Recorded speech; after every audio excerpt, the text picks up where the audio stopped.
As much as the box office struggles and the Disney Plus direct-to-consumer issues have plagued the Walt Disney Company in the last year, nothing is going to compare what they will have to contend with in January of 2024 when Comcast Universal drops the put on Disney to buy the remaining stake of Hulu. Now, while the Walt Disney Company is hoping to pay somewhere around $10 billion for this remaining share, of course, Comcast wants more. Significantly more, somewhere closer to 25 to 30 billion. And this is where the fight's going to come in. And with the Disney stock price being where it is and Disney's cash flows being what they are currently, this is going to present a major challenge for the Walt Disney Company financials in the next 6 months. The following is a clip of a conversation that I had over on the Legal Mindset with our friend Andrew Esquire. And I hope this will give you a lot of background information on everything you need to know about this Hulu deal coming up. Let's get into it.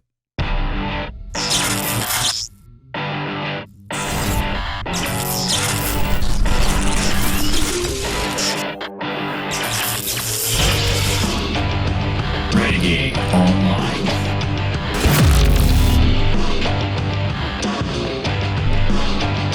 Telling me how broke Disney is. By the way, have you guys figured out how much cash they actually have on hand? Like, have you guys, with your like legal minds together? Okay, is it $3.50? Like, is that? I need about $3.50. $3.50, you know, like Comcast, I will buy it for $3.50, you know? Yeah. They need $3.50 by, a magnitudinal order of like 10 or 12. Well, let me ask you guys this. So this is what I was asking Jonas earlier. Let me tell you this, Andrew. Let me answer the question for real. Like, so the one of the most popular, one of the most important formulas in business is working capital. That's your current assets minus your current liabilities. They've got some people. They've got 28.26 billion in current assets, and they got 28.05 in current. Basically, if you take their current assets and you subtract the current liabilities, they got 200 million in working capital. That is like, ladies and gentlemen, you having 10,000 in bills, 10,000 in cash, and when you're done paying what you got to pay, you got $200 left over. That is more or less the situation they're in.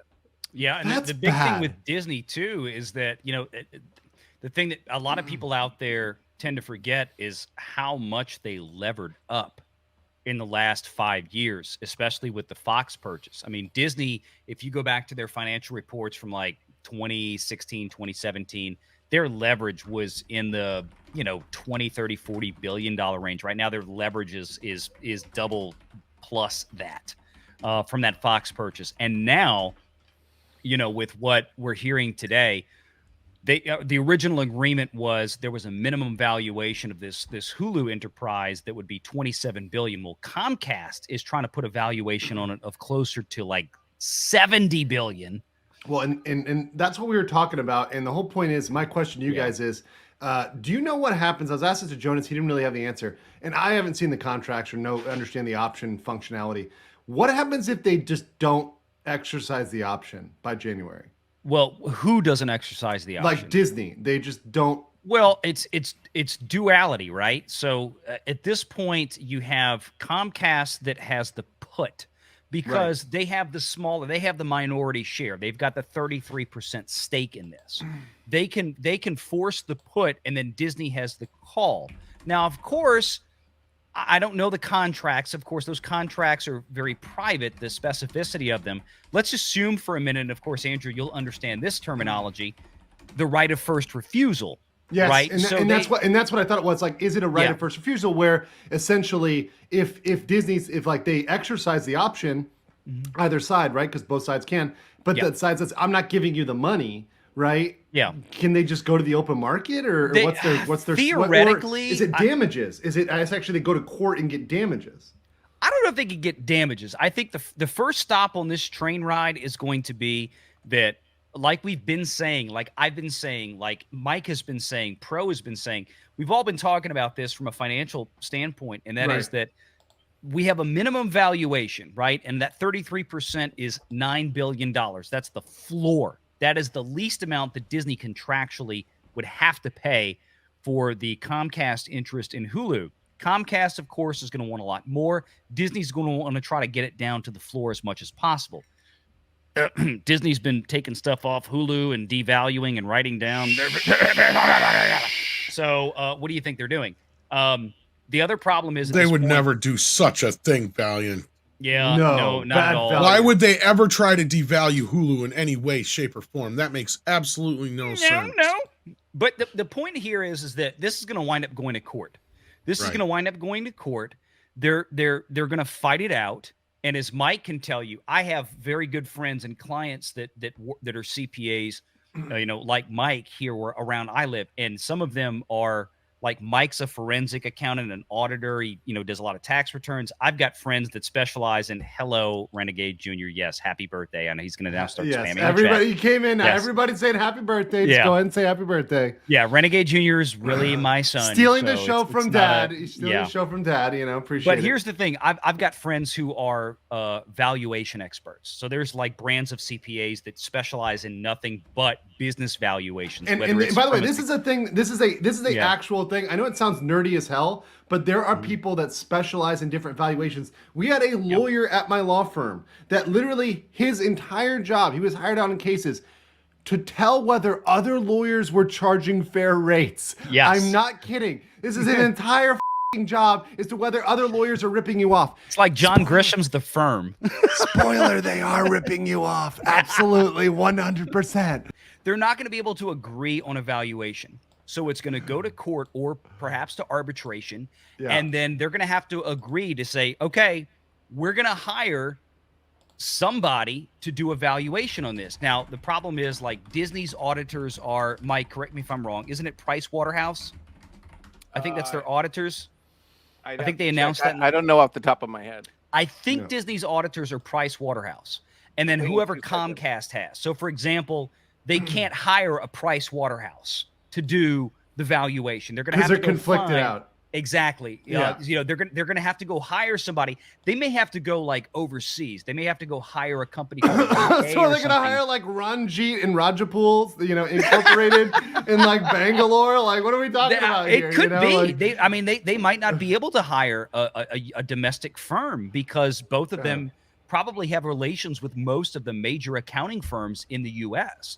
So they're going to have to agree to where it's like, okay, we both agree this will be our firm that we hire to do a valuation. It's going to cost do a dispute resolution, $30 million for a valuation or whatever. Yeah, they're going to have to say, okay, whatever they come up with, we have to agree to that as an independent counsel. And I brought this up. This is the tweet from Jonas that I gave him credit for here, which I think was fantastic. I mean, once again, numbers aren't always sexy, but they're sometimes sexy when you point out Comcast valued Hulu at $70 billion 2 years ago, putting their share at $23 billion. Disney's market cap is currently $161 billion. Disney has practically no cash. If Iger paid them in just stock, they would have to hand over 14% of the company. To me, that's just like mind blowing. Yeah, that's. And by the way, at 14%, that would be both of the stakes that BlackRock has from its mutual fund and its investment fund, plus Vanguard. Yep.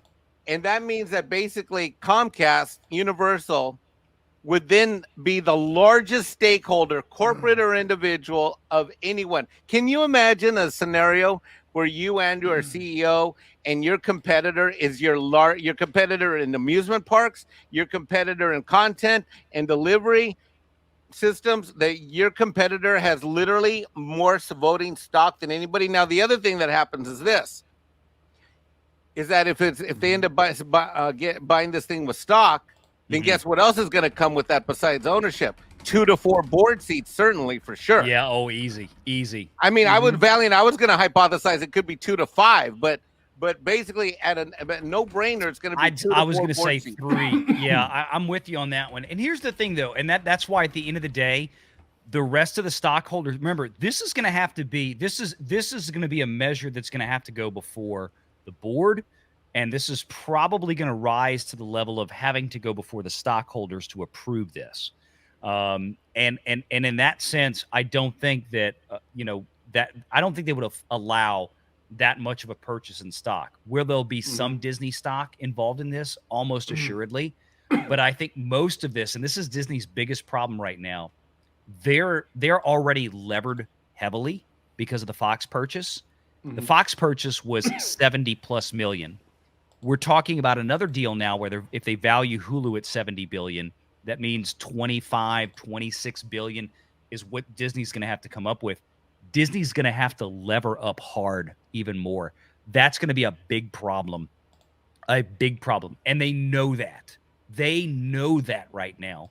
And that is why it's like this Comcast put is coming up at about the most inopportune moment for Disney as possibly imagined. Like if the Hulu deal had come up in 2021, when Disney stock was blazing up at $200 a share, thanks to this ramp up of Disney Plus and this completely over exuberance by Wall Street analysts, which were all dead stupid wrong with it. I might add. It'd have been a great time to do that, right? Yeah, here we're gonna give you Disney stock at $200 a share. That ain't gonna last. Now Comcast probably wouldn't have been dumb enough to take a heavy dose of stock at that point, but this makes it even more difficult. It's now floating around $90 a share. No way of knowing exactly where it's going to be in 6 months or 8 months. But I mean, Disney is already guiding forward to the next quarter where, hey, this quarter wasn't great. Next quarter might not be great either. So, I mean, what is the propensity or the possibility that Disney stock is going to elevate in any significant capacity between now and the next 6 to 8 months? Right now, it ain't looking good. That's according to Disney. It ain't looking good. So Comcast is with Deloitte, and Disney has been with Price Waterhouse since 1938. Okay, Oof. so I thought 1938, Andrew. Yeah, that's crazy. That's Deloitte, which is enormous, and Price Waterhouse, which is enormous. Yeah. So we're narrowing. That only down leaves the us field. with KPMG and BDO Seidman and a few others. Yeah. Arthur Anderson's not around?